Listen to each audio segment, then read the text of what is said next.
এরপরে প্রশ্ন হলো, অনেক পিতামাতা আছেন যারা সন্তান জন্মের পর আকিকা দেয় না, কিন্তু ঘটা করে জন্মদিন পালন করে এবং বিবাহ বার্ষিকীও পালন করে থাকেন, এ সম্পর্কে ইসলাম কি বলা আছে?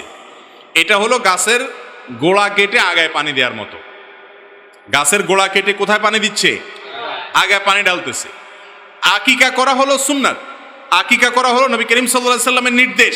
আকিকার খোঁজ খবর নাই, বিবাহ বার্ষিকী করতেছে, তারপরে আপনার জন্মদিবস উদযাপন করতেছে, অমুসলিমদের কালচার অনুসরণ করতেছে। এই দুঃখজনক অধ্যায় আমাদের সমাজে আছে। আরো একটা দুঃখজনক অধ্যায় আছে, সেটা কি জানেন? অনেকে আছে আকিকা দিতে চায় না, কয় এখন টাকা নাই তো পরে দেব। ভালো কথা, টাকা নাই, কিন্তু ওই লোকে মিষ্টি কিনে কেজি কেজি, আছে না নাই? ছেলে হয়েছে মেয়ে হয়েছে মিষ্টি কিনে।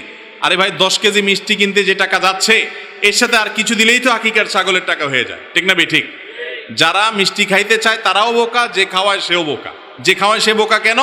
কারণ সে সবাইকে মিষ্টি দিতে দিতে গড়ে ওই আকিকার সমান হয়ে যায়। মিষ্টি দিল কিন্তু ছাগল খাওয়াইলো না, তাহলে আকিকার সুন্নতটা মিস হয়ে গেল, অযথা টাকা নষ্ট হলো।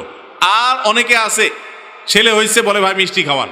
আরে ভাই, আটার দলা খাবেন কেন? শরীয়ত তো, ইসলাম তো আপনাকে গোশতের টুকরা খাইতে বলছে। আকিকা সেটা না খায় আটার দলা খায়, আছে না নাই?